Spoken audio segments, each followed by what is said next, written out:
What's up, guys? So this video is going to be basically part one of the turbo manifold for the C6, and I'm going to go over the parts that I bought, the turbo, and basically the layout and how I'm going to go about building the actual manifold and show you everything, all the Schedule 10 pipe that I bought, which I have right here. So we're going to do an unboxing of that.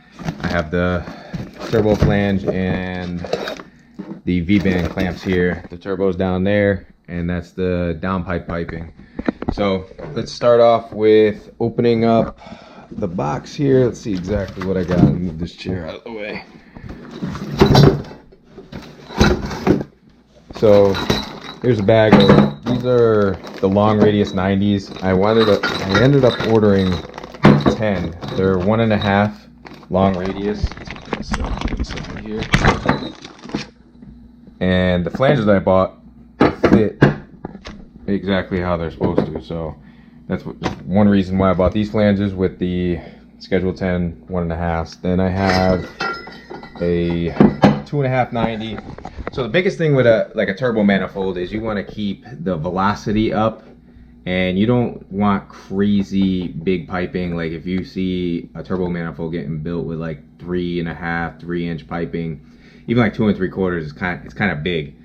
From what the research that I've done, don't quote me on this, I'm no expert, but most turbo builds, when they're running like 1500 horsepower, they're built with 2.5 crossovers, and nothing crazy, because the way the turbo spools and the exhaust goes through, the faster you can get it to get to the turbo, it'll spool it up faster. So if you have a big diameter piping, you're not going to get that turbo spool that you actually want. So let's go through with everything else. I wound up getting 2 of these, 2.5, same thing, they're the long radius 90s, and that's 1 short radius, and then a 45 radius. So I really don't know exactly what I'm gonna actually need, so I ended up ordering a bunch of different stuff because I'm basically making this from scratch. I never actually made one and don't know what I'm actually gonna need to make everything fit perfectly. So I ended up ordering 3 more of these 45s just to get better bends and more flow, because I didn't want to have to pie cut this and like make something that looked kind of ghetto and like raggedy. So I ordered 3 more of those, and I forget what else I ordered from there. Oh, I ordered the intake piping too. It was because my throttle body is 3.5, and all my turbo cold side is all 3. So I did a 3.5 reducer at the throttle body. So then the other part that I ordered, this is a 1.5 Schedule 10. So this fit perfectly the same right there, as you can see, and it opens up to the 2.5, so I can have a good transition, and I'll show you where I'm going to use this after.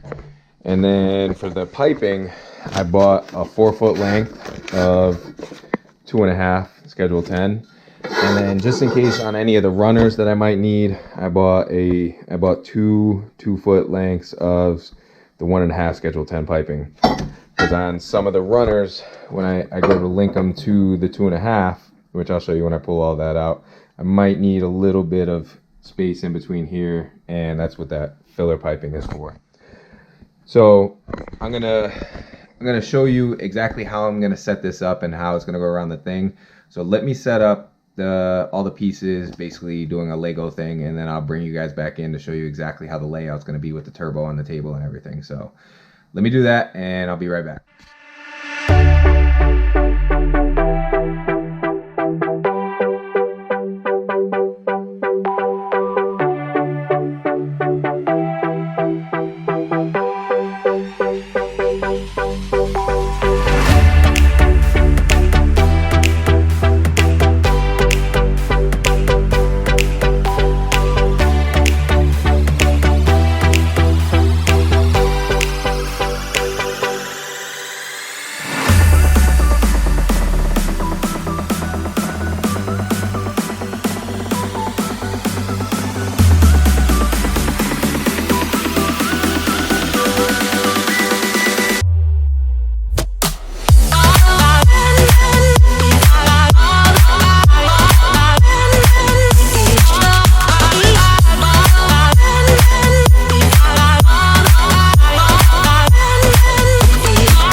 All right, so I have everything laid out, and this is basically the basic overview of what's going to go on here. So I'm going to do my best to do this because I'm doing this with one hand. So the first basically bend here, I have all the manifold 90s coming right off, and this pipe is going to be right here to connect all of those. And for the end piece, I bought this 90 with this transition. This is going to be the farthest one, and it's going to go like this. So when it meets up to the pipe right here, everything's very clean and it's going to flow the best it possibly can. And then with the end pipe over here, so then I am going to have, still waiting on the other ones to come in, I'm going to have it 90 down, and then there's going to be another piece of pipe coming down off this 90, so it's going to come down to here. This is going to come down where the normal exhaust would, and then under the transmission. So I'm going to have a V-band clamp here for the crossover, and I bought 2.75 because they fit perfectly with the Schedule 10 pipe. So everything's going to fit with zero transition issues. It's going to be as smooth as it possibly can be.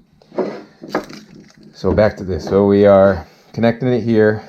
This pipe's going to connect these two, and then I'm having another V-band on this side coming up. This is going to have a 90 coming back up, and then we're going to do the same thing with this tubing to here, just like that. So we're going to connect all those runners to the 2.5. It's going to come up to this 45 right here, and again, I bought a T4 flange that will fit Schedule 10, so that you can see how it fits right into the little indent right there on there. So this is going to be a perfect fit for that. And also on this, as you can see, it's CNC'd to go from a circle to the square port of the T4 flange. So it's going to give us the best possible flow. Like I was telling you guys earlier, it's all about exhaust velocity to get to the turbo to spin that as fast as it possibly can. So with everything being as clean as possible, transitions, no crazy bends in it. I'm also going to angle the 2.5 off the flanges that I'm making downward. So it's all going to be as free flowing as possible. And for when I want to upgrade the turbo later on and make even more power, because this on a 6.0, like I'm with meth, I'm guessing it's going to max out around 700, 750.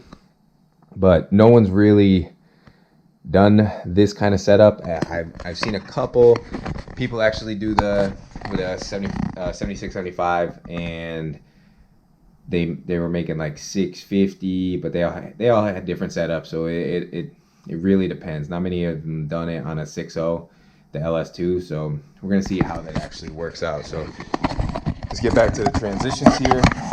So as you can see, it's going to connect the 45 to the manifold, to the turbo, and I'm going to have this angled out to where the turbo is going to sit right where the fuse box is. If you watched my last video about me relocating the fuse box so I can get room for the turbo, that's exactly where I want the turbo to sit. And then I bought 3.5-inch pipe because that's where what size the exit is on here. And it came with the flange piece and the V-band. So I have the V-band hooked up to here. This is indented too, so that 3.5 pipe will fit right over this. I'll weld this on, and then we'll have the down pipe right down the side and connecting it to the back. Like I told you guys, I wanted to keep the exhaust that I made and keep it going out the back. Try to reduce a little bit of the exhaust sound coming out of this thing, because it sounds absolutely insane. Whenever I'm in like first, second, and I get above like 2300 RPMs, the car just screams. And most people are wondering why I haven't been pulled over yet. Honestly, I don't know. Maybe cops like the car, or whatever the issue is, but haven't got stopped for an exhaust, which is good because I'm hoping this turbo quiets it down so I don't have to put mufflers on it. I want the exhaust to be as free flowing as possible, because the more you get into the engine and the faster you get it out, the more horsepower you're going to make. So I hope this is a little bit informative. This is basically a step one. Me and James are going to be going through this and actually building it. And I'm going to end up tacking every single piece on, building the entire thing tacked together and making sure everything fits with no issues. And then we'll weld everything solid, because it's basically a trial and error on this. No one's really doing full exhaust turbo kits like this, and it's all custom made. So I hope you guys enjoyed this upload. I hope I taught you a little bit of something, and I can't wait to show you us actually putting this whole thing together. So please don't forget to like this video and smash that subscribe button. We finally got over 100 subscribers.